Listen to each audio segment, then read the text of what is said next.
everyone. I'm Kid. This is Candy for all those that are new here to our channel, and we want to welcome you guys. Thank you so much for being here and being part of the High Vibes Up family. And it's just truly amazing to be able to have Catherine Edwards with us again today. So, Catherine, how are you doing? Thank you. It's so lovely to be with you guys because and so lovely to see you looking so well, Kid.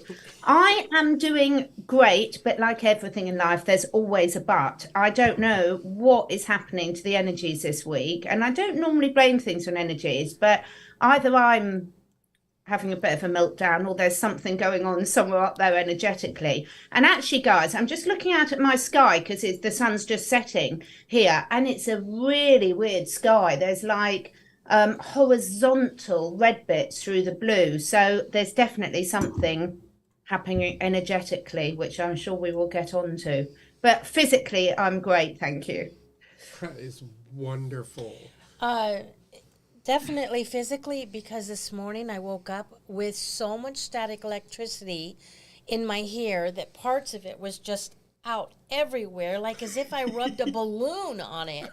And then some of it was just sticking to my head, and it was like, oh, get off of my forehead. That is a lot of static electricity, and that happens very seldom with me. That's strange, isn't it? Now, I love it. I love it. All these people that study the Schumann resonances. I love all this astrological side of things. I'm not someone that lives my life and thinks, oh, it's Mercury retrograde, therefore everything's going to go wrong.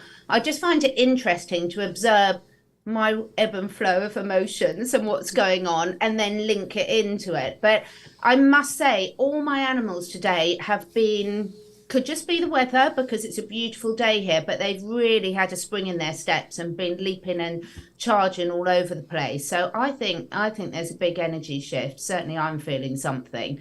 I'm feeling I'm letting go of a lot emotionally, all at once. So I, goodness help anyone around me.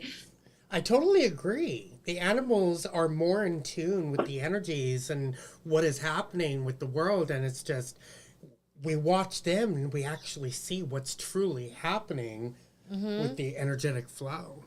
Usually, our animals are in different parts of the house, not really socializing with each other. And today they were, whether they were just happily watching each other or growling at each other, but they were still sitting with each other. And that's I wish I could unusual. growl properly. I felt like growling a few times a day. And also, if I had a cat's tail, I think it would be perfect for communication if humans had tails because we couldn't bullshit as much, excuse my language. But you know, if you were just sitting there and someone's pissing you off, your tail would be wagging like this and it would be all sensual. Wouldn't it make life easier? None of this false pretenses. Haven't you noticed that every time that you piss a cat off, it usually comes up and then whips you with its tail? It's like, like Well, if it's our two male cats, they'll come and sway wee over you, not you next door. So it's very, very clear. There's no miscommunication with cats, is there at all? You just can't miss it. They're very clear, and it's normally give me this now.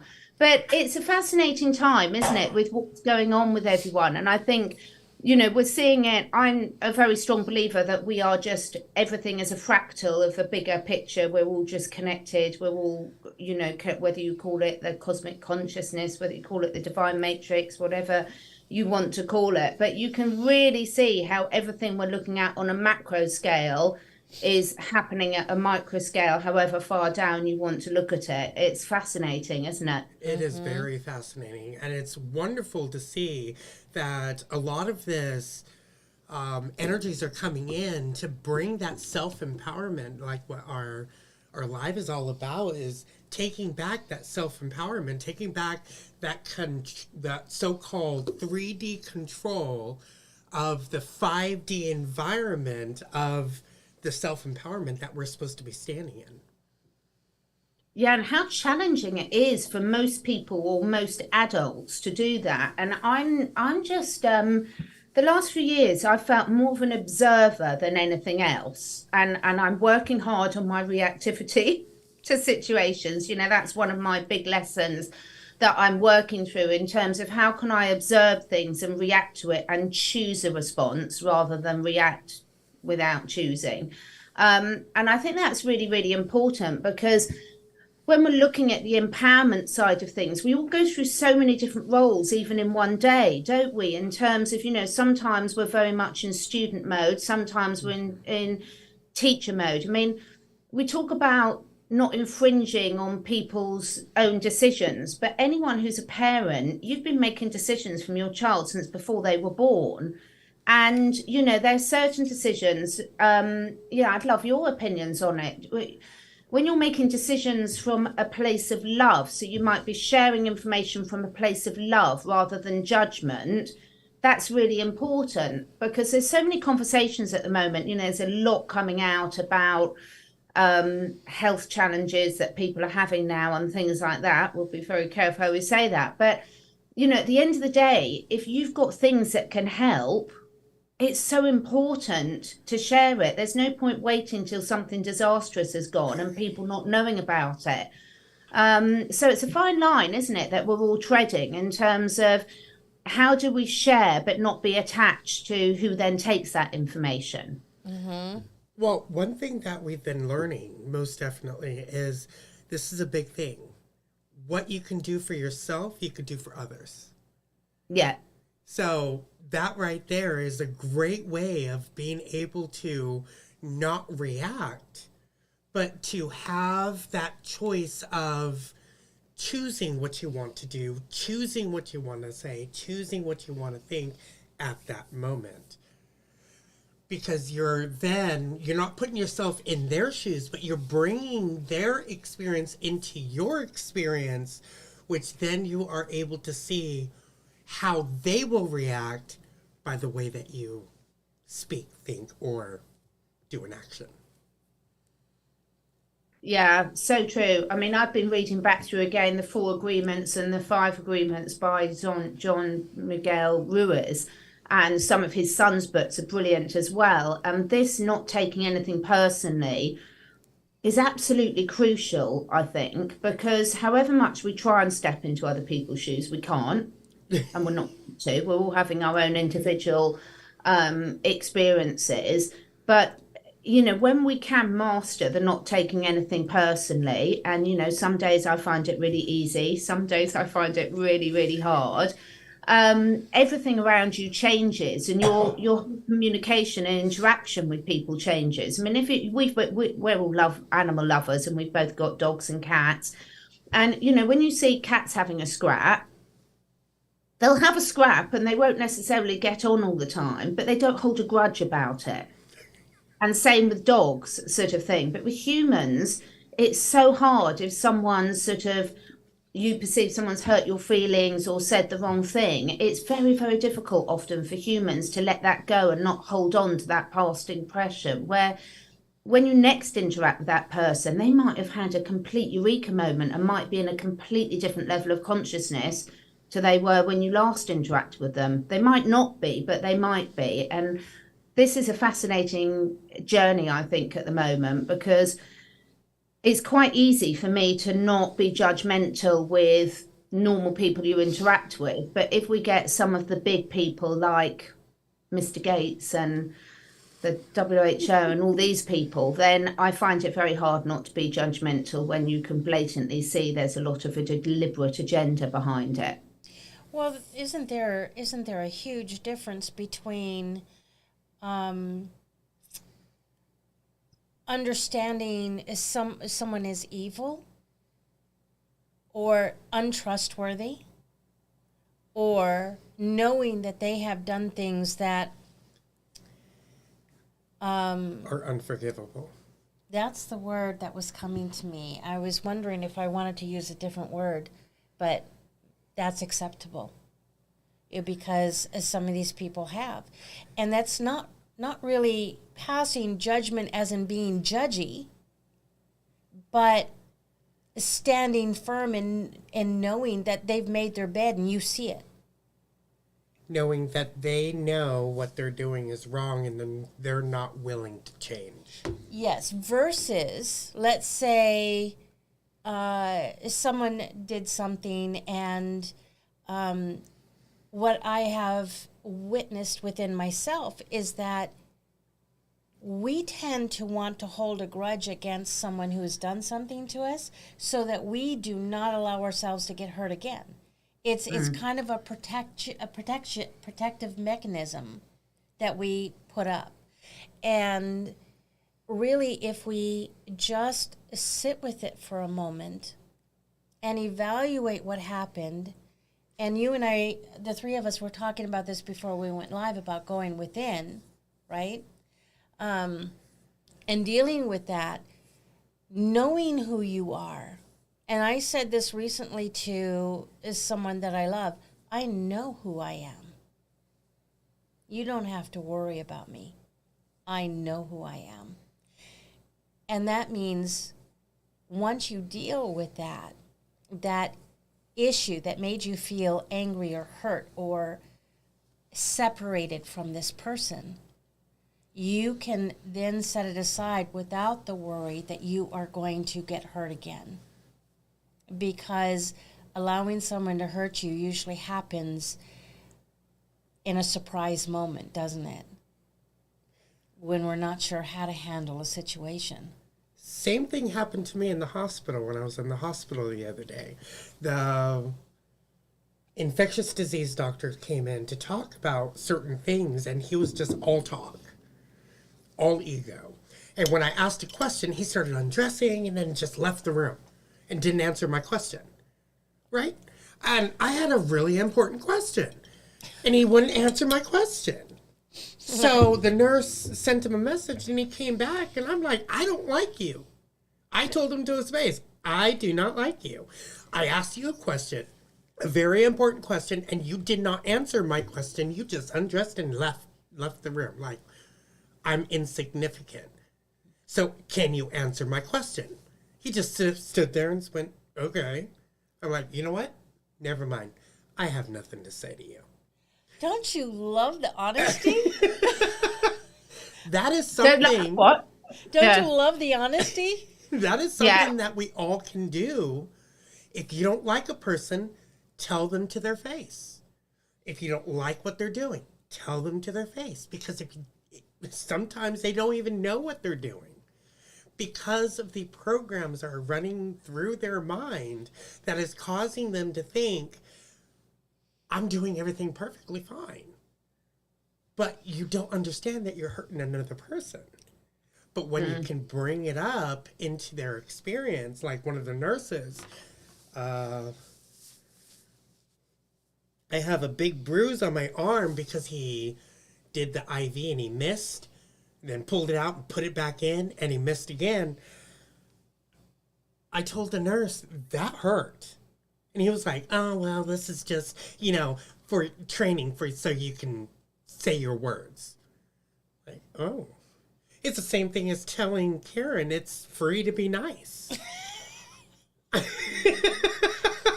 Yeah, it's fascinating, isn't it? I think it's really fascinating when you look at human nature about everyone's perception is different. So I genuinely believe that a lot of the people that are making what I would definitely label as awful decisions and actions in life, I genuinely believe that they think they're doing the right thing, a lot of them. Because if you're run by Satan or the dark side and that's who you worship, your objectives and what you're trying to achieve. But I think you've hit on something really important. I'd love your opinions on this, because what I've been looking at, looking from the scientific experiments and then seeing how that plays out in the public, there's so many scientific experiments that have shown that most humans will do anything if authority tells them to do it and then blame it on the authority and not take personal responsibility. And I'm wondering,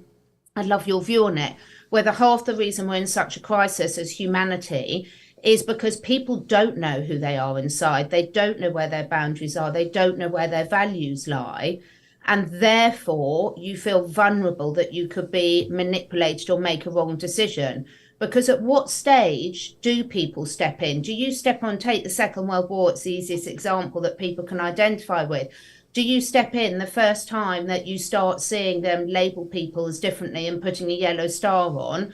Do you wait till they're loading people on the trains? At what stage do you step in? And I think people don't know themselves well enough to know at what stage will it step in. And I think the last few years, in my opinion, people have been surprised and a bit horrified by people that have, normal people that have vocalized things that they wouldn't expect to, because the general culture is, don't upset the apple cart, be politically correct to everyone. But when your boundaries, when you do know yourself really clearly, which is why every spiritual teaching is about doing the inner work, nothing to do with the external environment, then you don't have that dilemma, because you know where your boundaries are and it's very clear at what stage you're going to step in. Well, just like the story with the nurse, after he did what he did and he said what he said, I was talking to two of the other girl nurses that came in, and I explained that he didn't even say sorry for what he did. So they went and talked to him, and guess what he did? He came back into the room and apologized for saying what he said, for being hypocritical, and took ownership of his problem. Brilliant. So that's why they have that saying, closed mouths don't get fed. Yeah. It's always a choice to make, to bring people to the awareness they have the power. I have the power to be able to say what you want to say what you need to say, and not worry about what they're going to think. Because remember, everybody has those programs, and we're all starting to break free from those programs. And the more that we start speaking, the more that we start stepping up, the more that we start doing things, the more people are going to realize, oh, my actions do have consequences. And what was that powerful statement that was said yesterday when I shared my story? The star said that each time we break through... Oh, you've written it down right here. Every time we break free from an old program, you know how we have that reptilian brain down here, right? The star showed. Every time that you break free from an old program, it gets rid of a micro layer of the reptilian brain and purifies it. Because it's supposed to be one with our brain, but because of all the programming and deprogramming and more programming and MK Ultras, it has created that reptilian brain to keep those programs alive. So the more you start getting rid of it, the less reptilian brain you have. Absolutely. It's so fascinating, and it's so irritating when you see how simple most of this stuff is, really, isn't it? I mean, it's like, the old saying, sticks and stones can break your bones, but words can never hurt you. Now, there's been a lot of name calling that's gone on at all levels over the last couple of years. There's so much sort of projection on that. But let's face it, if I said, Candy, you look like a purple dinosaur today. Why, thank you. Yeah, exactly. Because it can't offend you if it's either ridiculous or blatantly not true. But when someone hits that nerve of something that's unhealed inside of you, it hurts, doesn't it? And most people react. And a lot of people are looking for that. And some people get hit on it accidentally. Often husbands. Yeah. I think it is really... It's when you keep looking at it. I've just been in a little bit of a hysterical, I said to you earlier, giggling stage about seeing my reactions coming out and my purging. On a physical level, I can honestly say I have not felt better. We're all three of us are a massive fan of, using ourselves as guinea pigs, doing the work, taking back control of our physical health, allowing those layers to heal. And just like when you were ill, kid, that's the whole point. When your body's healing, sometimes it forces you to take a rest to allow you to do that healing. And if we don't listen, then those messages get louder. But on an emotional level, I think it's fascinating to see how sometimes for people that can be harder for them to deal with than the physical side of things. The physical side is quite often taking care, you're forced to take time out. But on an emotional side of things, often we don't prioritize that enough to really stop and look at it and let it go and really look at why it's triggering us. Do you see that happening at the moment? Oh, I most definitely do because for the last, what, 4 years, I've been on the go, go, go, go, go, go, go, go, always going live, always doing things, busy, busy, busy. And now it's been 4 months and I'm like bedridden for 4 months. Yeah. I feel so useless. But that, he talks about that, but all of us, or most of us, or many of us, have had that desert experience or that dark night of the soul where we are forced to lie flat on our back so that we can actually receive the messages that we need to receive and slow down and think about things. Life has us going on this hamster wheel. And it just gets so busy that we don't stop to think and to hear the important messages that are needing to come through. I would say more like a hamster ball because you could see everything outside of you and the everything changes. Because you're going all over the house, you just can't touch it. Absolutely. And with this level of awareness, I would never put a hamster in a ball. I now think it's really, really cruel. But in all seriousness, you hit on it's so true what you said, Candy, because it's this time in the olden days, we didn't have electricity, supposedly, at some stages they didn't. Regardless of what history is true and whatnot. But the whole point is you got up with sunrise and you rested at sundown. And you imagine the level of rest time and downtime you got. And we weren't on all these devices. Even when Candy and I grew up, we weren't on all these devices all the time. It wasn't go, go, go. You entertained yourself, your imagination, and look at creativity when you're creating anything in your life. There's nothing your imagination gives you that isn't possible in my belief system. But how many people, and I will put my hand up for this as well. When I'm talking about this, I'm not excluding myself. I'm talking from personal experience. How many things when people say, well, tell me what you really want. You ask that to a 5-year-old, they'll tell you like that. Most 5-year-olds, as long as they haven't had significant abuse. You ask most adults, it's so hard for people to tell them what they want without so many filters, because immediately the filter of what they think is possible comes into play. And I think this is the beauty of so many people that are on this journey with the three of us. We've got a strong belief and a knowing and a wisdom that we can create everything we want, that we are living in a movie of our own creation. You've only got to go out with a group of friends or join a book club and say there can be 10 of you reading exactly the same book or watching the same movie, and you'll all come out with completely different snippets that would have hit home for you and different interpretations. But equally, we don't allow ourselves the time to take a break and actually integrate it. And that's what I've been doing big time over the last month, and mainly with my animals, because I find that really speeds up the process as well.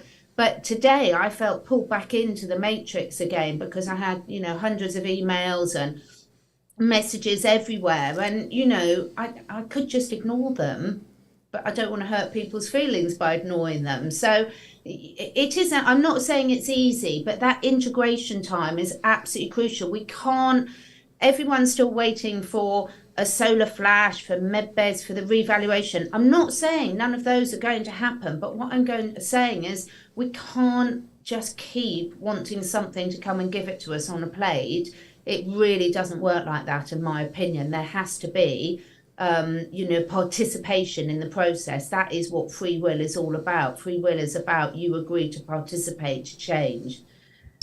You mentioned something that is so important, and for the longest time it really confused me because I didn't understand the process and I do now. So I'm going to ask you this question. Catherine, how would you describe integrating? Integrating. Yes. How, can you hear me okay? How would you Yes. describe integrating and what that might look like for someone?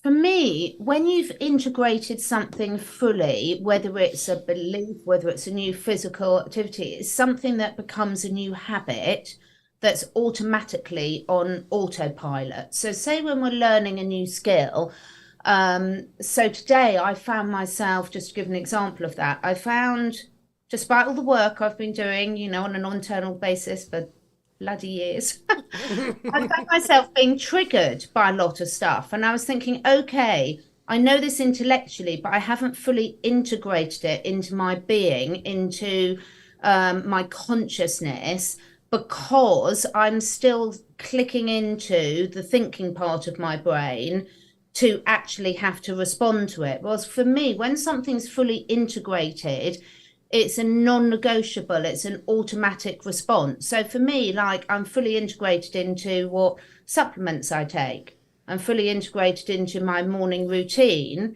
But when you've fully integrated something, you don't need to engage your conscious brain. It doesn't become a conscious choice. It's an automatic reaction to me. So that's where, for me, I make the difference, and I sort of draw the line about, have I fully integrated it? Is it part of my being? Is it part of how I show up for life or my day, or whatever it might be? Or is it something that I'm having to sort of pause, think, implement still? Does that make sense? Oh, perfect. It makes perfect sense, because if there's resistance, it means that it's not fully integrated. You're Yeah. still in the process of the integration process, but it isn't fully integrated. Same thing with all the supplements I need to be taking, which is why I'm taking those steps to fully integrate that back into my life.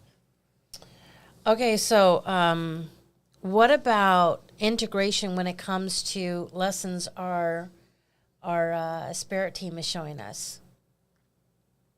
How would that look like? I think for that, one of the things for me is others will notice it often before you.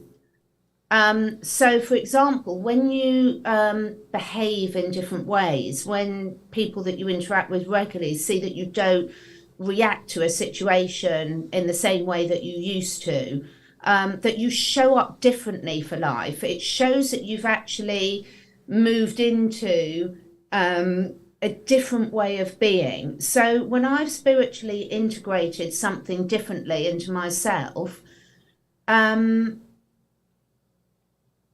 again, I'm not really conscious of it as such. So how can I give an example of that? I do think a lot of people, sometimes out of people notice it quicker because you've changed in a way that's lasting and authentic and isn't false. So when you've integrated a new spiritual knowing. So for me, I 100%, absolutely no doubt in my mind that everyone can communicate animals. We're all communicating with them the whole time, and that information is there. So the way I speak, the way I act, the way I live my daily life has got that in part and parcel of what I do every day. Was when I was, as an adult, sort of relearning that ability that we all had, there were still some questions there, and I still might not give my dogs a choice in something, or I still might be in a telling mode. So the spiritual integration, I think you can see by the way people behave and how they react. So when people are saying they're really doing the inner work, and then you see them bitching and gossiping about other people, or then you see them flying off the handle really quickly, or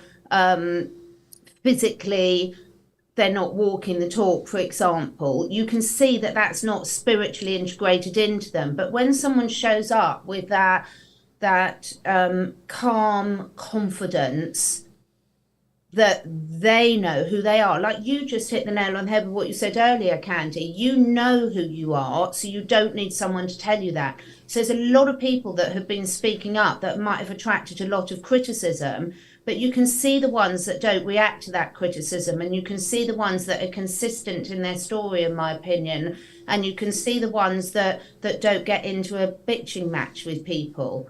So spiritually, you can't really, and it's not even a criticism saying that, because it's just a message back to you that there's more work to be done. We're all on this journey. I mean, imagine how boring it would be if we all came out being able to do something, everything all at once. What would be the point? There'd be no point being on this journey. Then the fact that we all go through and take such great pleasure each step of the improvement we make, or each integration we make, is, for me, that's what gives me the greatest satisfaction, the greatest joy of wanting to still be here. You know, if we believe we've all chosen to come down here, then we've chosen to come down as humans. So I want to live this human experience to the best of my ability. I don't want to be a cosmic being in this existence. Doesn't mean I can't take messages from my cosmic being, but if I've chosen to be in a human body, there must be a reason for it. So I want to explore that. There's a lot of family members and a lot of people out there that are like, I want to listen to my guides, but I don't know how to.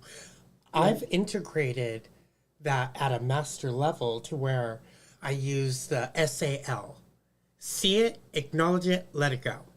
Because when you hold on to it, you bring the confusion, you bring the worry, you bring the doubt, you bring the fear, you bring everything else that keeps the message in one place, which then becomes a stagnant energy. Yeah. I've learned to integrate that in such a way that every time that I get a thought, because I can shut my mind off, I have no thoughts. Every word that comes out of my mouth is not from my brain, it comes from my heart space. That's where we need to get at, is by using your heart space as your brain to send up the energy to your processing system to speak, to be able to do the action, to be able to have the right energetic flow, not thoughts, but energetic flow to create what you need to create at that time. I love that. I agree with it totally. And, you know, I'm definitely still very much work in progress in that. I mean, I've had so many different careers over my lifetime. And, you know, a lot of my corporate careers were on the scientific side of things, in risk management, in project planning. So mind you, I was always told off for making it really obvious what I thought and speaking my mind. But I'm the point. What's the point of not telling someone what you want? What's the point? You know, no one knows. It's not a game of guesswork. If you don't tell them, how can you then be disappointed if they don't do? If you tell them, then it becomes a conscious choice if they decide not to do it. But I think you're so right. And I think this is where so many of us are relearning. This is why every spiritual teaching again says the only thing we've got to do is unlearn. And I think it's so true, because I've spent so much of my life and my thinking part of my brain and my anticipation and my planning side, then shutting that off and having to relearn it is the only hard thing about all the healing modalities I've done. And I'm pretty good at it now, but I've got a lot more improvement I could do. And I always joke, because my husband, who is not into most of the spiritual side of things consciously, but when I took him to a shamanic journeying session, he was in it and down there, and he was with his spirit animal straight away, because there was absolutely no resistance. And he doesn't think these through. He doesn't necessarily have opinion about it one way or the other. So it's so much easier to go there. So I think this is why so many adults are struggling at the moment to move back into that way of being, because they have literally got to unlearn years and years of programming of doing that. And I just find it such fun. Bloody frustrating when you're having conversations with people that haven't got a clue what you're talking about, which is most of my family and most of my friends. But it's such good fun, because it's so much easier, isn't it, Kid and Candy? You know, when you don't have to have the answers to things, it's heaven. Go back to being that student. I was talking with my friend Bryce about this. Is there's such joy in going back to being the student, to going back in a beginner and embracing all that, because all the pressure goes. And I think so many people think they have to be an expert and they have to know everything. And I think that's such a shame. Life is, to me, is about exploring and trial and error and hopefully learning along the way. Well said. I like to call it, instead of failures, because trial and error is kind of like a failure, right? Instead of failures, call it feedback. Yeah, absolutely. The number one rule to all millionaires, from what I've heard, the number one rule is that you take every failure, you change it into the word feedback, because that's all it is. You've never failed at anything. It's the same thing as the guy that made the light bulb. Forgot his name. Thomas Edison? Yeah. The guy that made the light bulb. He found 99 ways not to make a light bulb, but one way to make it work. So Absolutely. he never saw it as a failure. It's just And it's progress, not perfection. I posted that on my Instagram this morning. We're looking for progress. And the thing is, as you say, the thing is about the millionaires is they all have had ups and downs. There's very few what we count as successful people now. If we're looking at someone who's achieved what they've set out to achieve, none of them have had a smooth ride at it. None of them. No, you're right. You're right. And that's why it's so satisfying to them. That when you make something too easy, there's no sense of achievement. There is no sense of achievement. And we're creatures where we like to have a sense of achievement and we like to feel we've worked at it, which is why the bloody way that the mad nutters are doing it now, I can't stop swearing, sorry. But I must have my children when they were younger got me a swear box, but I gave up after one day because I'd have been broke. But this is the problem: is we want to work for what we've got, we want to achieve, we want to put the effort in, we want to feel that we've done it. When someone hands you something on a plate, the satisfaction is very short-lived. And also nothing in nature is designed to that. All the lions would be great big fat unhealthy things that would die early if they didn't have to work for their food. There's a reason why we're meant to put in effort and then get rewards back. And actually sometimes that effort is doing the things that you're uncomfortable with. And for a lot of us humans, that's actually sitting in quietness, sitting in stillness and allowing what needs to come up, and then taking responsibility ourselves for dealing with it, because it's so easy to project that onto someone else. And we've had this discussion when you guys on my channel. Yes, everyone has situations where people might have behaved badly towards them, but if you're going to go through life just being a complete victim and not sort of saying, well, what was my lesson in that? Either we believe that these challenges for lessons or not. We can't say, well, that one is and that one isn't, in my opinion. I have completely eliminated the sorry and the apologizing out of my experience, and I've changed it into I take ownership. Yeah. Because that's taking your power back, because doing an action, saying a word, having that thought, sending that energy is giving your power away to someone, even if it's negative, positive, neutral, it doesn't matter. So when you say, I take ownership and I understand that this made you feel this way, I'm taking ownership. So what you're saying is adding to what she said about not being a victim. You're empowering yourself. So absolutely, and that doesn't negate that crap things happen in life. It doesn't. No one's negating that. But if we believe that we're here to learn lessons, and if we believe that we've chosen to be here, not everyone will believe that, and they'll have a different perspective on life. I happen to believe that, and therefore I can't pick and choose which lessons I chose. I have seen myself, and I have laughed at this over the last few months with some close friends. Because even though intellectually I know this, so going back to what you were saying about integrating, Candy, it's been very clear to me recently what bits of my spiritual learning I haven't integrated yet. I've had a big slap round the face with that because, you know, I might think I've integrated it, and the only time often you know is when something really challenges you and you see how you respond. And then sometimes when the challenge is hit, I've responded in a way where I thought, oh, I haven't integrated that lesson at all yet. Then I'm back to the drawing board. And other times you find you have. But it's sometimes life has to put a challenge on your way to see have you really got there or not. And it's you know, that's the ultimate test, isn't it, really? Because we can all fool ourselves very easily, but when the going gets tough, as they say, the tough get going. When the going gets tough, how do you react? And we're all being tested with that at the moment, I think. So it's kind of like giving birth. Yes. Contraction. where it's what is it, 3 steps forward and then 2 steps back. Yeah. And then eventually we birth that integration, right? So while you were speaking, this picture came to mind of someone with their fishing pole, and they go out to the river and they cast the line, and the fish tugs on it but then lets it go. And so he thinks he's got a fish, right? And he pulls it back and he's like, How real. I'm going home, because he didn't get the fish.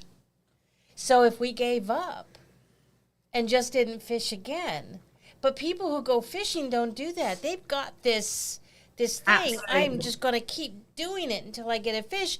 And then once I get a fish, I'm going to keep doing it until I get a bigger fish. So why is it that when we do something like that, fishing, we have a different perspective about continuing to forge forward, but then when it comes to something like a life lesson or getting a job or landing that account, right? Something that furthers our financial health, wealth goals, we want to give up. Why don't we forge forward like we do with fishing?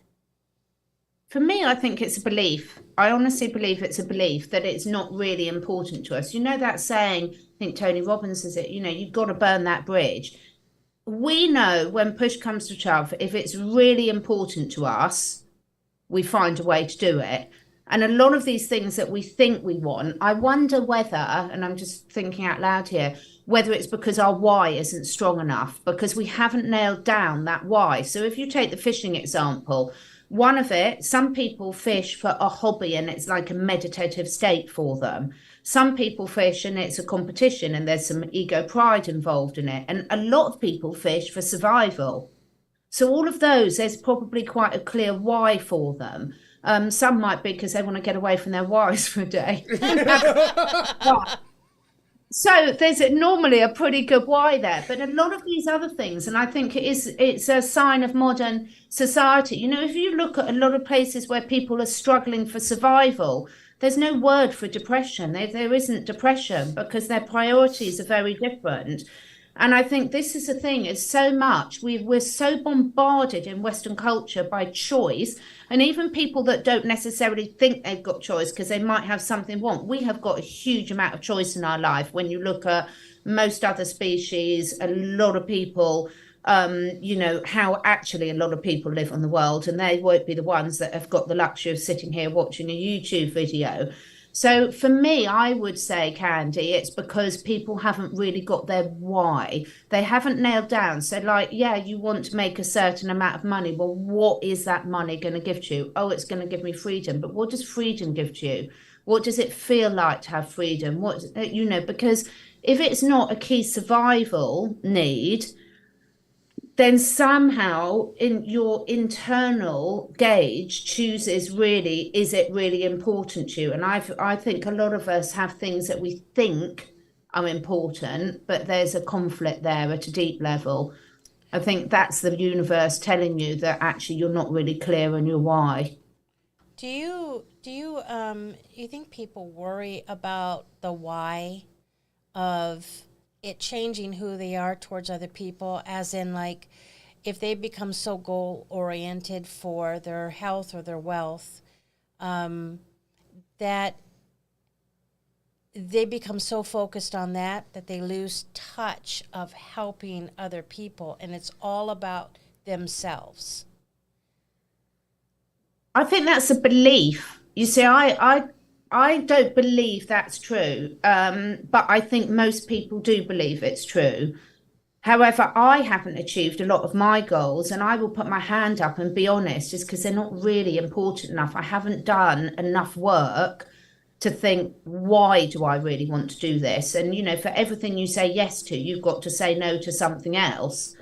And that's not something I'm great at. So, it's really not. It's one of my learning points in terms of being quite, I love doing that. I love doing that. I love doing that. So now people will react if you say certain names, everyone will automatically come with opinion. So I'll just say I was listening to a well-known person who's very motivational this week, because my friend sent me something and initially had some resistance because of all the discussions we've been having over the last few years, and people saying that person's associated with that person, that. And then I thought, do you know what? I don't know that. That's just gossip as far as I'm concerned. I've known people in the last couple of years that I have subsequently been very surprised at. So if I can do that, and if with all the work I've done on my intuition, if I'm still constantly learning and, perhaps not making great choices in that area sometimes, why do I assume other people in life can't do that? But I see a lot of really, really gifted, well-off people giving a lot back. I really do. So I do think it's possible to be doing it. But I think people are so hung up on, first and foremost, what other people think of them, which is a biggie. And I certainly still, again, sometimes I feel really strong in that things. Other days I feel really vulnerable in that area. But also, I think often it's a learning curve, and you are going to get feedback, as Kate said, on the way. So if you're starting here and you're on your journey and there's a goal you want to achieve, you're going to have dips in it. You're going to make lessons, feedback, mistakes along the way. And if you're willing to take those and take them on board, fine. But if you're not willing to get that feedback on the way, then it's going to be a real problem for you. And the other thing I would say, which comes back to your integration point, I think, Candy, is about how do we know when we've fully integrated it? It can be really challenging, because if all these things are all going together, they're not in isolation. So if you think you really want it, you will often get, if someone goes single-handedly for anything, take any top athlete or anything, people call them selfish. They're selfish because they've got a goal and they're going for it. That doesn't mean they're treading on people's toes to get it. But if someone hasn't got their own goal, that can be really, really challenging to be around people that have. So you're going to get a lot of judgment thrown your way as well. And then that comes back to what you were saying, Candy. Can you and those people, Kid, have those honest conversations? Can you be honest with each other about that? And I think it's really, there's all these things in the mixing bowl, in the washing machine together. And, if you're vulnerable, if you're not really sure enough, you ask any Olympic or top athlete, they're really keen, because they know if they don't do these steps, they haven't got a chance of achieving their goal. But often the people that it triggers by someone being around someone like that, the people that don't have a clear goal themselves, because it can really be a mirror for them and sort of thinking, well, what do I want to do with my life? Well, it's the same thing as a pauper becoming a millionaire, right? Yeah. And if that pauper's friends aren't happy for them, they're in the unhealthy competition. I don't like you because now you're rich, and now you're snobby because you have all this money, right? Yeah. A healthy competition is by allowing them to stay with them while learning how to become a millionaire themselves. Absolutely. Following the same steps. That's what all these athletes and singers and whatever else that it's the good side ones, and I'm not talking about, the evil ones. Yeah. How they have built themselves up by taking those steps, but they've also released the unhealthy competitors out of their life. And if everybody is going to have a judgment or two. but you have to weed out the ones that are not willing to change. A happy person is never jealous of others.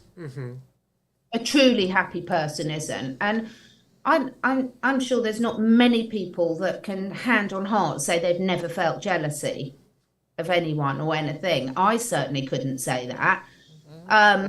And you know, I can still catch myself going into that, definitely. But the difference is now I know that that's my issue, that it's got nothing to do with the other person. I know that's when I'm not clear enough about what I'm going.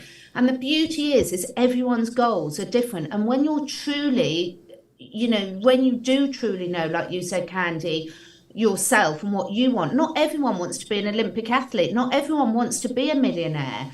Not everyone, you know, if you're happy with your own lot, and I know some people that live the simplest lives that are the happiest people I know. They really, really are. And also, it can go both ways, but a lot of people get happier as they get older because they really appreciate what's important, because they've had those downs. And when you've had those downs, boy oh boy, do you appreciate it if you're lucky enough to get through them, you know? So not everyone, we do all know, like the standard saying in Britain, is a miserable old git. You know, there are some, but equally, a lot of older people have been through a lot. And even the talk we talk about now, everyone says this is the toughest time in history. I completely disagree. You know, I remember my grandmother who had both her babies in London in the middle of the Second World War. And lost half her family, and all the men got sent off and most of them didn't come back. And these are people that are younger than my son now. So would I rather be living through what we're living through now or living through that period? I'll take now every day, thank you. You know, I don't want to send my son off to fight in the trenches at 17 years old.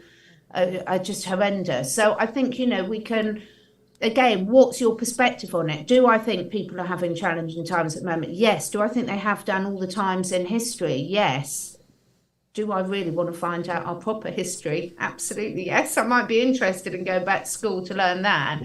But equally, do you want to look at it and just constantly be telling yourself it's the toughest time ever? Or do you want to look at it and say it's the most exciting time ever with certain more opportunities than we've ever had before?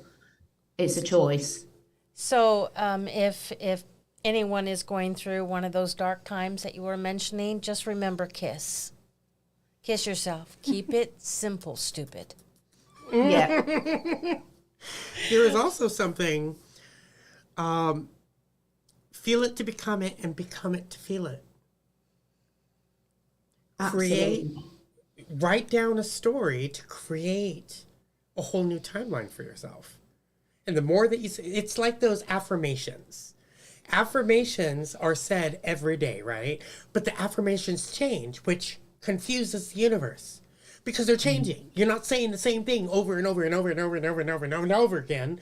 You're changing it up. It's like changing your order for the server at a restaurant that you're sitting at. I want soup. No, now I want salad. No, now I want steak. No, now I want fries. No, now. You see how confusing that is. But if you stick to one thing over and over and over again for 30 days, guess what's going to happen?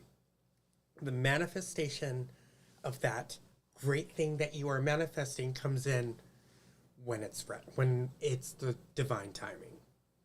I love it. And I remember you've really hit on something. I remember one of the first Louise Hay books I read, and she used to always talk about putting it into the cosmic kitchen. And if you're clear enough when you put your order into the restaurant, then if you've ordered, you know, vegetarian lasagna will come back. But if you've ordered vegetarian lasagna and they bring out fish and chips, if your boundaries are clear and you know what you really want, you'll confidently send it back to the Cosmos Kitchen and put your order in a bit clearer this time. And I think this is where so many people give up so easily. If it's really important to you, you will not give up. Mm-hmm. You just won't. And that's a test, you know, how easily. And there's nothing wrong with going through that period and thinking, oh, do you know what, I'm going to give up now because actually I've realised it's not what I want. You know, I think that learning process is half the fun of it. Explore different things and find out what you do want to really want. But I do think this modern, society, I'm sounding really old when I say that, but, we've got into this thing where everything at the first sign of an obstacle, we give up. And it's a disaster. No species can survive with that sort of attitude. You really can't. And we don't want to survive. We want to really thrive. We do. And I would say to that it's important to watch the thoughts that go through your head, because not all thoughts are right thoughts or healthy thoughts. Some of them are from the programs. So, for instance, I was noticing that I was getting less support, outside support. And I wondered, well, what's happening with that? Oh, that's what it is. I started to feel guilty for getting that support. And so this guilt began to manifest a separation between the support and myself. And I'm like, well, my golly, look at that. And that happened so quickly. I went through exactly the same lesson. Yeah, absolutely. And this is the thing, if you're open to hear it, and if you're clear, then because everyone's changing all the time, and if you're clear at what you want, then the other person's got a choice to say yes or no.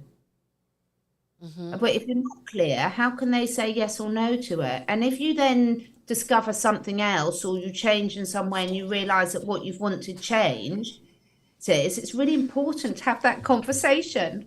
I think, what is he playing? You're being naughty, kid. Yes, he is. She was on my side, so I just said, stay on your side. That's so funny. That's so funny. But clear communication is absolutely priceless, I think, and we all need to practice it. And I suppose people can only communicate clear with us if we don't react to them when they do. So nothing's happening in isolation, is it? No. And you've brought up so many amazing points. Matter of fact, our HVU family has said really like what Catherine is saying. She's on fire. So, I mean, people are really benefiting from everything that you are suggesting and recommending and saying, and a lot of good insight. Beautiful. A lot of good insight. This is so funny when we do these videos, because I'd completely forgotten that we were actually live. I was just because I can't see any of the comments. And have you ever watched reality TV and the person sort of does something and then they say afterwards in an interview, I forgot the cameras were there? And I've always thought, how could you possibly forget the cameras were there? And then I was so engrossed in conversation with you, I completely forgot that we were actually live because I haven't seen any of the comments. So hello, everyone who's watching. It's so lovely. Can't wait. It's the same thing as going like this. Where's my glasses? Yes, I always do that. Always. It's absolutely comical. But, having a bit of sense of humour through this learning stage, I've had a lot of people laugh at me over the years, and I've never appreciated it. And now I can say I am laughing at myself a lot. Just like I was telling you, that some of the comments we get are comical. And most of the time, I can laugh a lot at myself now, which for me shows that I've integrated quite a few lessons. But put me in a family situation with my two sisters. And I can safely say it because they won't be watching. But then I'll see how good I've been doing at integrating some of these lessons. Yeah, I'll let you know on that one. Okay. Still working. Yeah. We've all been integrating so much. I've been integrating where I'm not allowing my feelings and emotions to control me anymore, because when I was younger, until just a few years ago, I was a very angry person. Very angry person. Well, the angry person was the other soul, too. Yeah, but it's still transferred to this one as well, because of the programs and the cells holding on to all those memories. And That's true. so very angry person. Very angry. Can I ask you, Kid, on that? Because this has been coming up for me a lot. So I'd love to know your answer to this, and Candy. But do you find, because you used to be really angry, have you got certain friends or family members that think you're still that person? interact with you as if you're still in that space? No, because everybody knows me now. As I was coming out of it, out of the anger or into the awakening, I came across an old high school friend, and as soon as she realized who I was, boom, gone. So, yeah, sometimes they do. But there wasn't even an opportunity, no conversation to see who I really was anymore. And it's been, what, 30 years? So, woo, some people hang on. Well, ever since... Oh, go Sorry. ahead. Go ahead. Well, I was just saying, I was thinking this is really, really interesting, and probably I haven't even looked at the time, so I don't know how long we've got, but I think this is really fascinating. And for me, this is the stage of the great spiritual awakening I think we're moving into, because I certainly have people that, old school friends, family members, and things that still think I'm the person I was 20, 30 years ago. And I would hope I'm a very different person to people that know me. But equally, I would say, are we prepared to look at some of the people that have been more in the public eye, and are we prepared to let and see who they are right here, right now? There's all the discussions about people like Elon Musk, and you've got some people that knew him when he was in this stage and saying all sorts of things, and other people saying, no, he's not like that now. And I think it's really fascinating to see, if we were to meet some of these people face to face, would we make an assessment on where they are now, or would we make an assessment on all the stories we'd heard? I think that depends on the person and where they are. I have learned that it's really important to be the observer and to not attach. And so there is an awareness of who, what, why, when, and where, right? But because I'm not attached to because I'm not attached to that, I can observe the person and put them in a new place, if that is called for. And if not, then I don't attach to that either. I just move along. Because the energies, my team kept telling me over and over and over again, follow the energies. Well, at first I was like, what does that mean? Follow the energies. What are you trying to tell me? And then I began to realize everything has energy. And so as Kid and I are talking to you, Catherine, the energies are just love and explosive and amazing. And all of us have lost track of time because of how amazing it is, right? And there are some people where you just get into their energy field and the hair on the back of your neck stands up. And you're like, oh no, this energy is saying, turn around and go the other way. Let's not even be in the energy of this person. Where others, it may take a little bit of time to see what they're saying, to read the energies so that you know whether you should stay or go. Well, for those type of experiences, to learn those type of experiences, you literally have to lose everything. Literally everything. And that's the easiest way on how to be able to do that, going from ground zero, building yourself back up, because that happened to me during my drug journey. I have no connections with any friends, significant others, anything like that. The only people that I have that's closest to me is my mom, my dad, my sister, my brother-in-law, my 2 nephews, and my niece. Everybody else doesn't talk to me, and I'm okay with that because they're weird. And the high vibes up family. That's the only family that I have. I have no friends here in Washington where I live. I have no one to go and talk to, no one to walk to and just, hang out with, because I'm here. So I hang out with the family. And I've learned that we are all here for that purpose, to help each other grow. And when you lose everything in your life, you come to appreciate whatever comes in. So is that the desert experience or the dark night of the soul that you go through when you lose everything? It's worse than that. It's not even the 40 days and 40 nights in the desert. It's more like you're buried 100 feet underground in I have felt a that. casket. Yeah. Have you been through something like that, Catherine?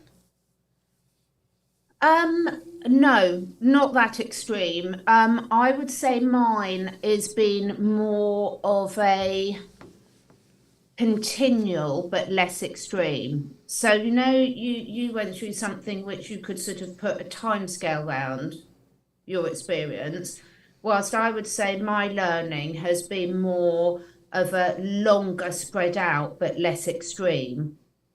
Which might, interestingly, you've just triggered something there that might be why I resonate so much with people like Joe Dispenza. You know how you resonate with people where you can, you can really get where they're coming from. So I love the approach where it's like, not everyone has to hit rock bottom to go through it. You can, that's one way of doing it. And I've just realized why I resonate with so much is because I haven't, touched wood, hit that rock bottom, but I have been through a long exposed period of significant challenges. And so therefore I would resonate more with that approach. And I think both ways are fine. I think, we're all going to learn lessons in different ways. And I think it's amazing when we spoke last time about what you guys have been through, there were so many lessons in that for me. And I think it's very easy, isn't it, to look at something that you haven't experienced yourself, because there's pros and cons of both experiences. In one, what you've been through, literally kill or cure, isn't it?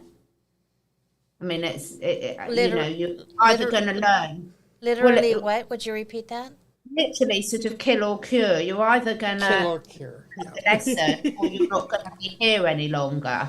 Whereas I'm wondering whether, everyone's talking about how much, how difficult it is for humanity to wake up. If you've been through that more long exposed stress, but without such significant ones, then I wonder whether the trigger is really there for you to learn your lesson. And I think this is what we're all experiencing now is, it's like everyone's saying, when's it all going to happen? My thing is, be careful what you wish for. Because if you want it to happen right now, you might have to go through that, as Kid was explaining, lose absolutely everything. And you're either going to come out the other side or you're not. And I think if you haven't been through that, you've got to be careful if you're going to invite that into your life. Because it's tough, isn't it? I asked for it. So kind of like, kill me fast or kill me slowly. Yeah, absolutely. And I think, and my point is, hopefully with the amount of talking, the amount of awareness, the amount of, waking up, whatever you want to call it, people are doing, people are realizing, actually, I might have been the frog in the slow boiling pot, getting hotter and hotter. You were shoved into a boiling pot and you had the energy to jump back out again.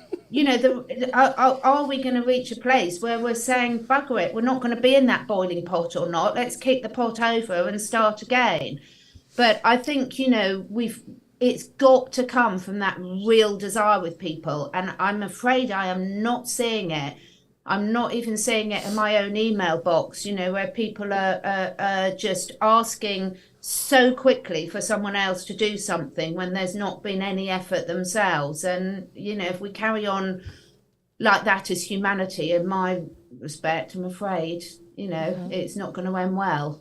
People have got to get off their backsides and do something. I align with that, Catherine. I think that there's many ways to get to the same goal. There are, like, if you when I was homeschooling the kids, I opened up a map and I said, okay, how would you get to Grandma's house?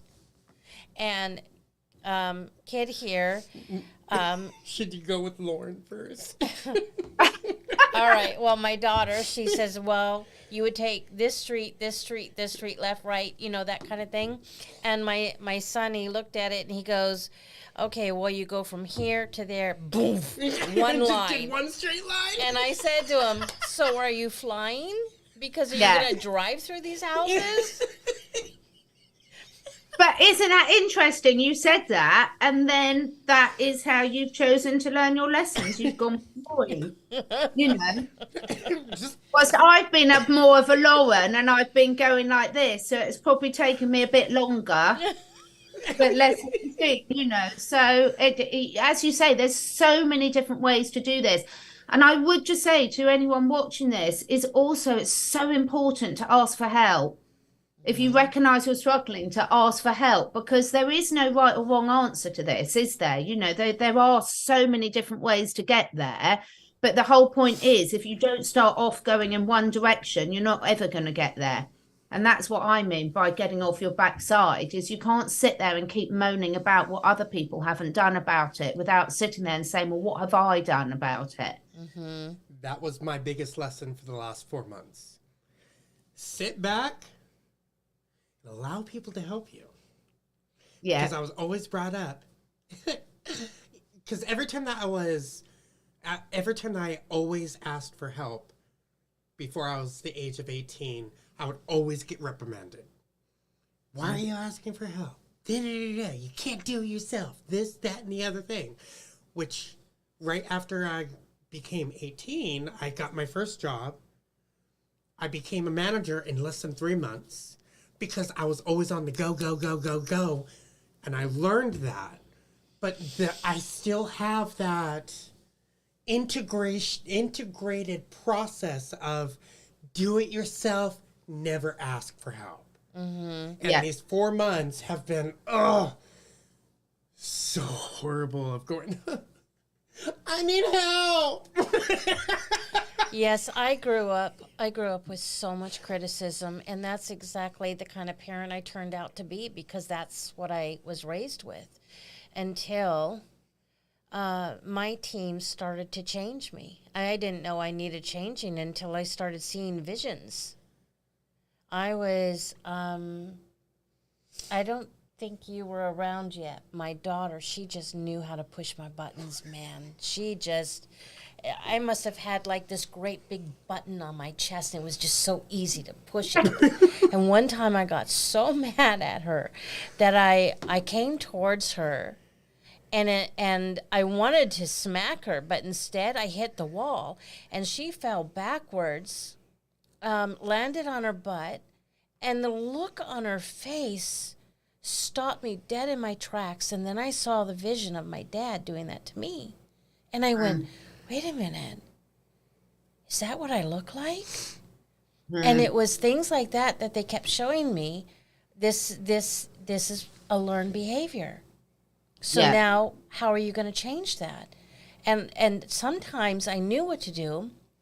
Other times, I would tell my team, I appreciate you showing me this, but I have no idea how to change it, so help me. And so little by little, it began to change. But, man, those type of changes sometimes took years to figure things out. Oh, tell me about it. Exactly the same here. And shame is a real...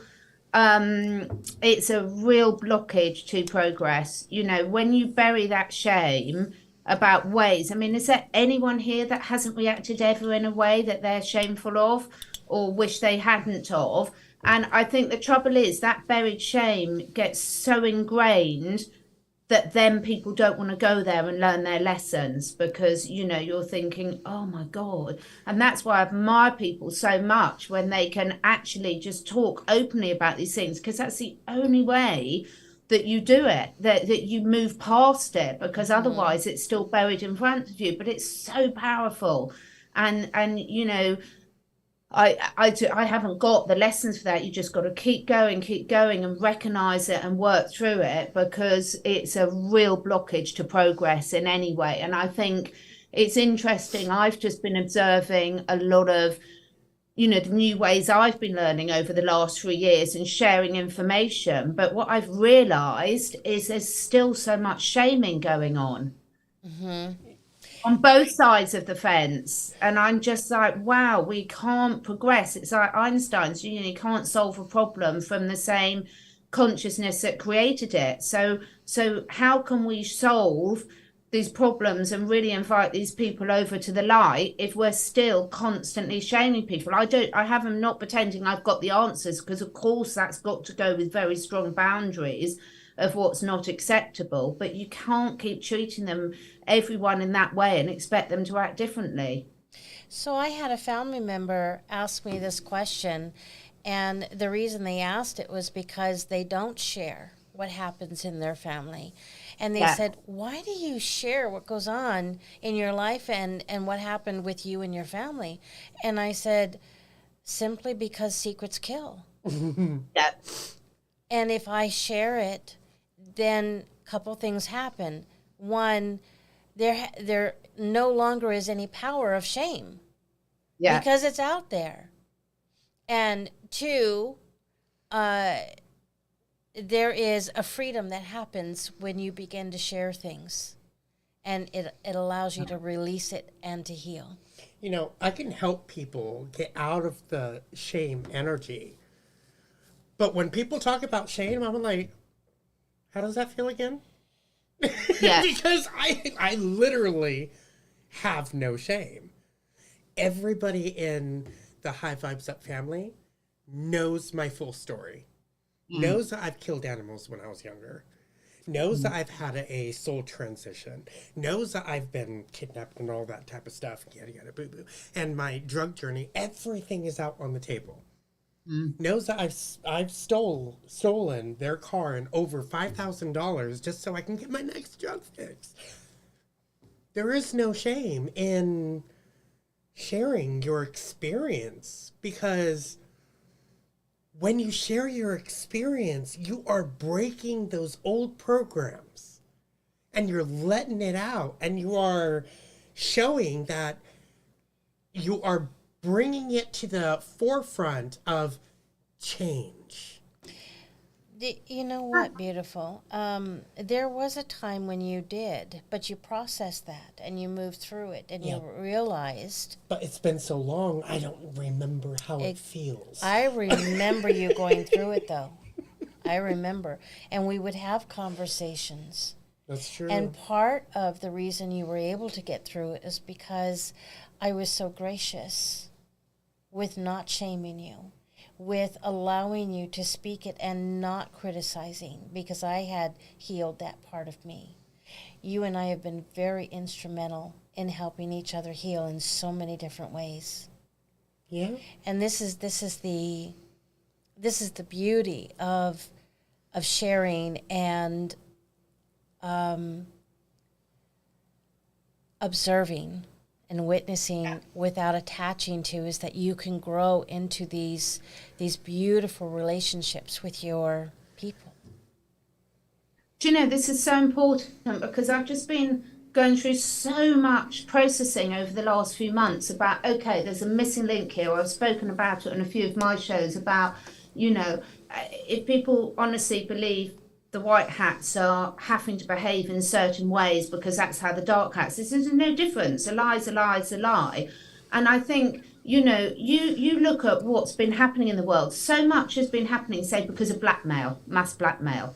And once you've got someone under blackmail, you do it. But imagine if people went through the healing journey that you two have got, and they could release that and move on and actually be allowed to change. But we're still caught in this cycle of people can't do that. You can't, if you can release your shame, you could truly come over to the light side. But if people don't let you release your shame, like you've just said, Candy, you can't just do it on your own. You have to have people that are open to it as well. Because if someone's constantly digging at you and putting you back into that shame, and I don't know, it's just something I'm mulling with at the moment, is we have to change our reaction to that if we're going to really move up to a different level of consciousness. We can't say we want to be living in 5D and then still behaving like that. It's just my opinion, and I just think that goes for all levels. We have to be open. Of course, if someone's not willing to do the work or truly move into a different consciousness, as you put it, did you say soul transition, kid? But are we actually going to allow people to do that or not? If they're not and they still continue to be dark, but if you're constantly going to be saying, come on, show us all these things, and people are caught in that fear of blackmail and not being able to say, oh my God, I need help. Where are we as a world? I just don't know. Let me share this, if I may, because this is a really important part of moving into that healing. Someone reached out and they asked me, how do I mend things with my husband? How do I make things work? And so I asked some questions, and I got a simplified view of what's going on. And I said, well, the first part is in communicating. So when hubby brings something up, never pull the conversation in about yourself. Never take the conversation and bring it to yourself saying, well, this is how I feel. Oh, if your husband brings something up, and you can apply this to your daughter, your son, your friend, or your boss, right? They bring something up, that's what you address. And you can ask questions so that they begin to go deeper and understand themselves. Mm-hmm. So why would you say that? Tell me how that looks for you.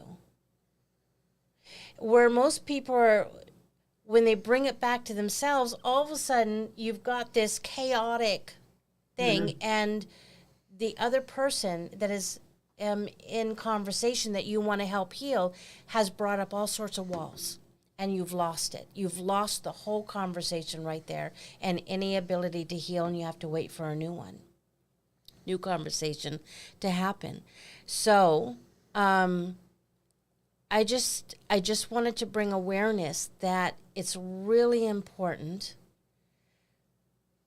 when someone brings something up, you focus totally on them, and then timing is important when you need to talk about it yourself. And so usually you wait. You wait until there's another day, another time, they're relaxed, and then you can say, hey, sweetie, I was feeling sort of when setup happened. And then allow them to just listen to you.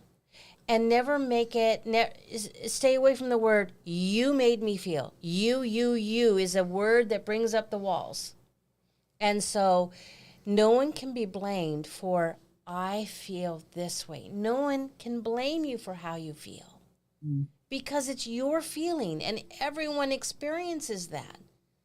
There isn't one person who does not experience, I felt like this. And so when we bring it in that perspective, it allows another person to offer grace through that situation, and then you can heal. So the conversation has to have grace, it has to have timing. And balance. Yeah. But also, one other thing, never put yourself into somebody else's shoes, because if you put yourself into somebody else's shoes, you're living their life. You're making their life your life, which then you're living a lie. But if you bring their experience, what they've been through, into your own experience, you then can figure out a way on how to deal with it yourself. Because you're bringing the information, you're not bringing the soul realm. And that's how you learn how to communicate in a right way with the person that's going through the so-called 3D problem. Communication is really key to everything. It just is, you cannot get past it.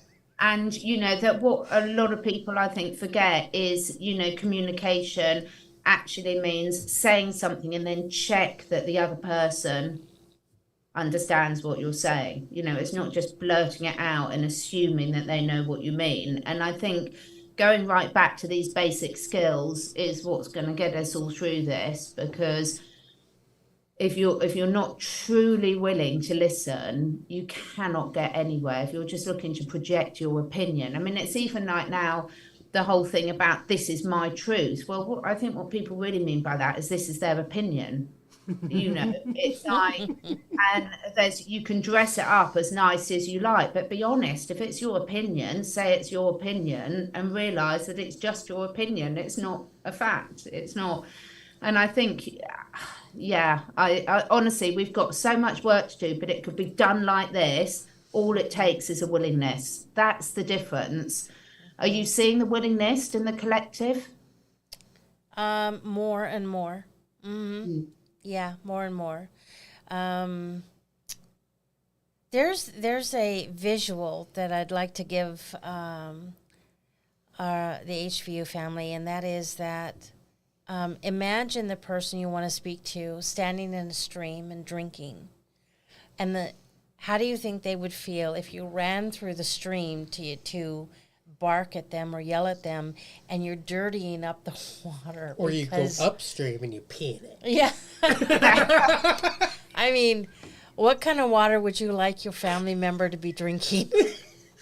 So if you have that visual, okay, so where do I want to step to get in the water, to get to the person so I can speak with them? And my words are either going to stir up the water or going to piss in the water, or it's going to keep the water clean so that they can actually drink from the water that I'm giving them. I love that. Or you could just bring some ice cubes and just throw them into the water and get their attention. Talk about ice cubes.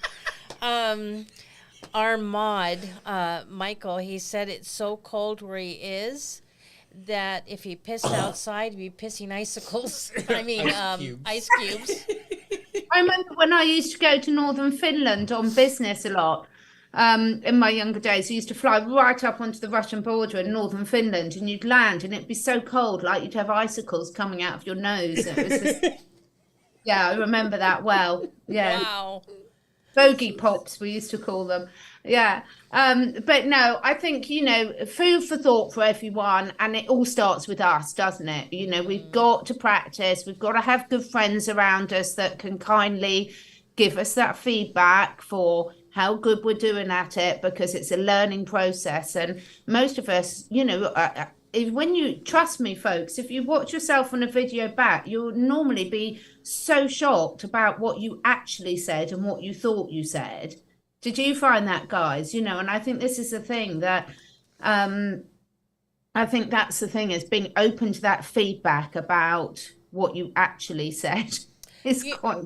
That is so true, Catherine. And you made me remember that I tuned into this one coach, and he used that video tool. He would go over to the family's house and just spend time with them and tell them, okay, just act and live like I'm not here, like you normally would. And he would videotape them. And many of them, when they sat down, he would tell them how they behaved, and they wouldn't believe him. And then he showed the video. You saw that, right? Or something like it? I haven't seen it, but I've seen similar things, and it's truly shocking. It is. I mean, I don't normally watch my videos back, but if I ever do a bit, if I'm doing some editing or a short from it, and I'm like, my goodness, I don't.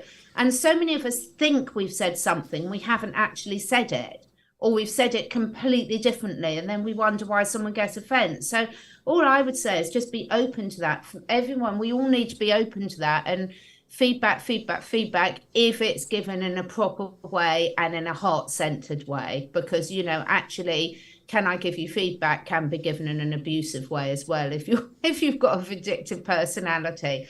But I mean, we're talking to the converted from anyone watching here, but it has been coming up to me recently as a lot of this name calling, blame calling, sort of shaming that's going on about what the evil elite have done. I'm just wondering how much, it's a fine line, isn't it, about about raising awareness and trapping people in even more so in behavior patterns. Well, I even saw that in myself recently. So after the show, we'll talk a little bit, and I'll tell you, we'll update you on what's been going on.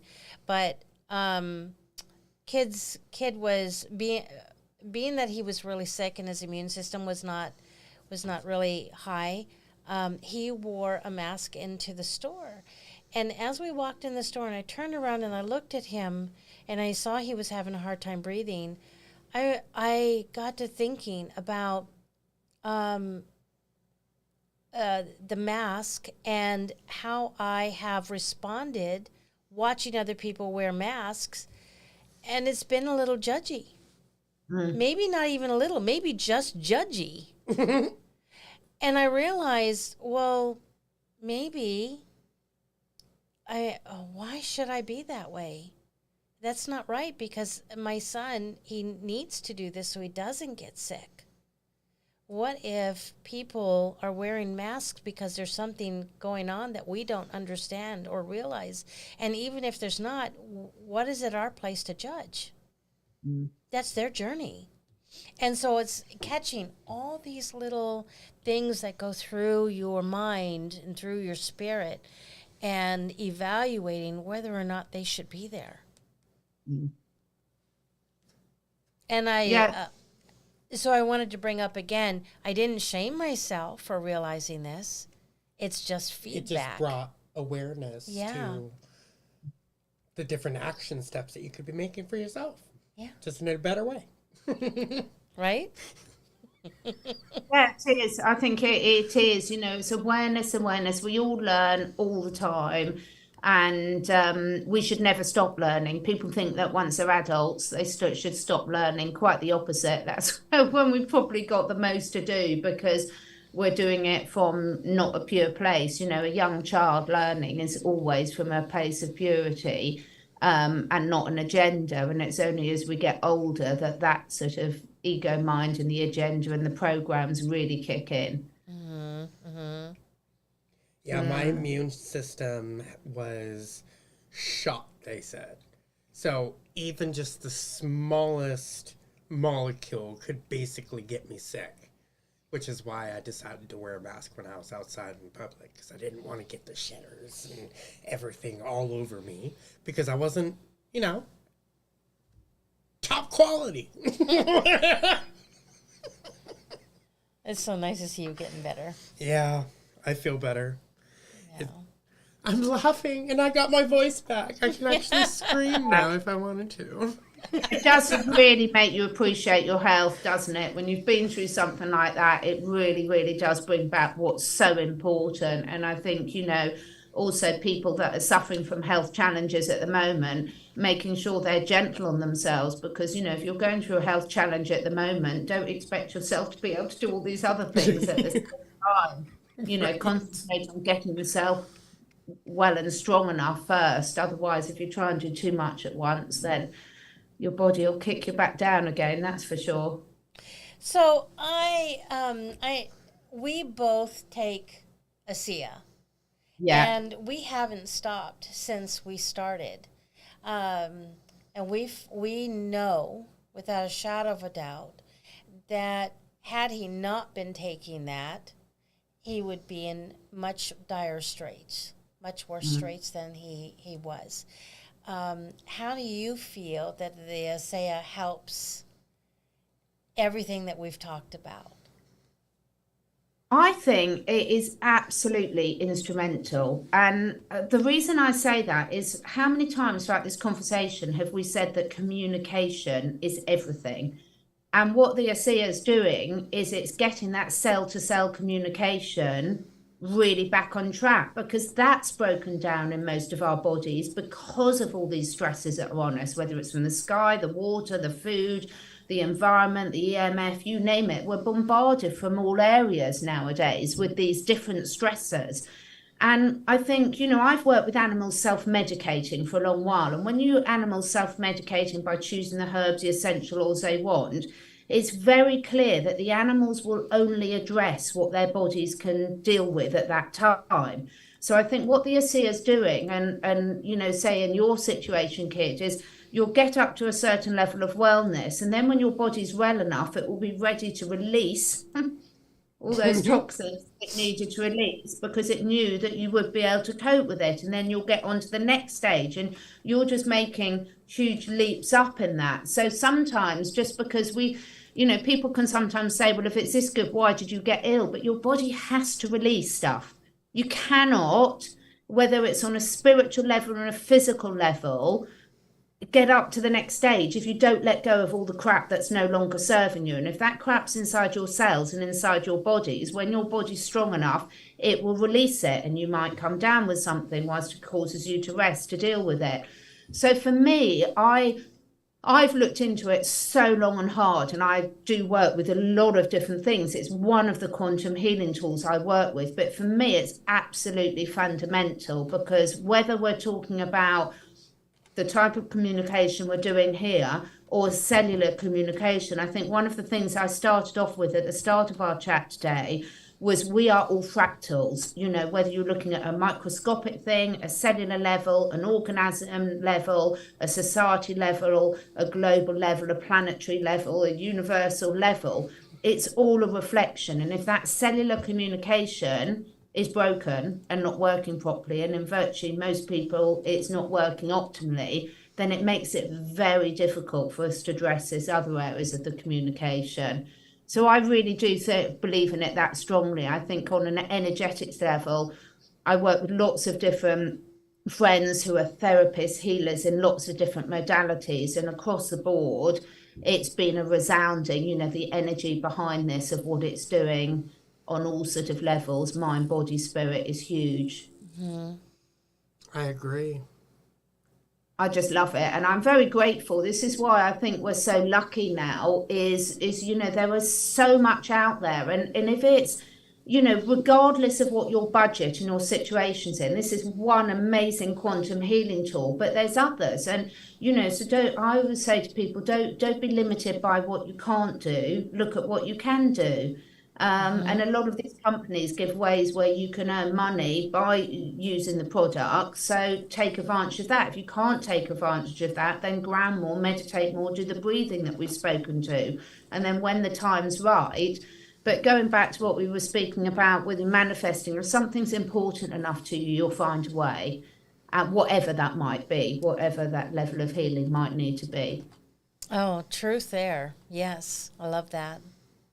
I love that. Well, I can talk to you guys all the time. I must say, though, I do need to know how your kittens are. Oh, they're amazing. Send me some Growing big, pictures. getting out of the house. They found a way how to get out of the doggy door that has a, what do you call that? A magnet? Yeah. So they just run, push, and then they're out. Because cats are so intelligent. Mine used to hook it open from, you know, if it's locked so you can go one way, they'd get their claws and hook it open and just get out. And I'm like, well, that's what you've got to love about cats. They take control of themselves, don't they? They Yes, they sure do. do. They do. It appears that the one kitty that went home with my daughter got Maine Coon in him. Oh, wow. Yeah. He's going to be a big cat. Yeah, he's going to be big. Fluffy, big, and fat. I mean, when he was born, he was much bigger, but I didn't realize that my mama kitty had Maine Coon blood in her. Wow. And she's a small little thing. Tiny. We call her Kitty Cute because her personality is bigger than her body. That's adorable. Yeah. Oh, yeah. We're so lucky, aren't we, to have the animals? We are so lucky. We all know. I mean, the science has proven the healing frequency of a cat's purr. So everyone should get near a cat as often as they could. That's for sure. There was a time when I was not a fan of cats, but something shifted, and I even began to get downloads on how to speak to cats, how to talk their language. It's pretty wonderful. Okay, we're gonna have to go because I'm really late for my medicine. I need to go take my medicine. Okay. Yeah, fantastic. Well, I've really enjoyed this, guys. Thank you so much. It's been absolutely lovely connecting, and I'm sure we'll be back again soon. Oh, we Yes, will for most sure. definitely. This was awesome. Family, thank you so much for being here. It was an honor to be able to have you guys with us again today. It's truly amazing how much connection and how much love and how much energy that we are putting out into this world, creating this whole new 5D economy that we are attracting into our experience. Thank you for never giving up on yourself, because you guys are the ones that's creating the ripples, that are creating the waves, that's creating that whole new timeline. And without you, well, the world wouldn't be better now than it was yesterday. So, for anyone who wants to connect with Catherine, all of her information is in the description. And you can get a hold of her links. Please go to her YouTube and press subscribe. Look at her website. She offers so many different healing modalities, especially for animals. So if you have a need with an animal, reach out to her. She's absolutely amazing with her gift. And thank you for tuning in. Oh, what's that, Catherine?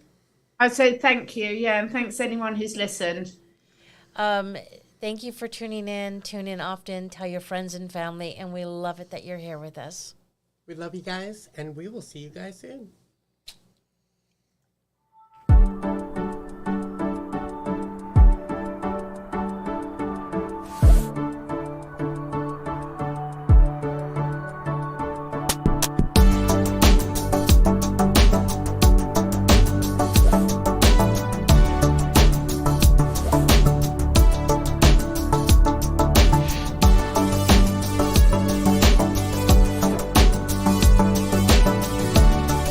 Probably not going to want to hear this, but I'm going to say it anyway.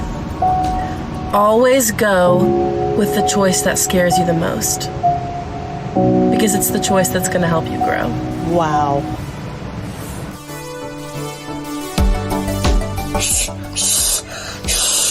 I can't do negative today.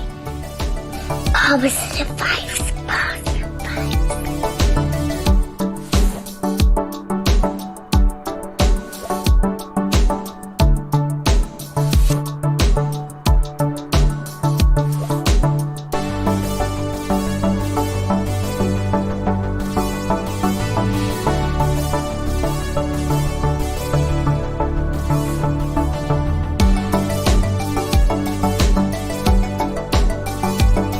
Hey, best friend. Wait.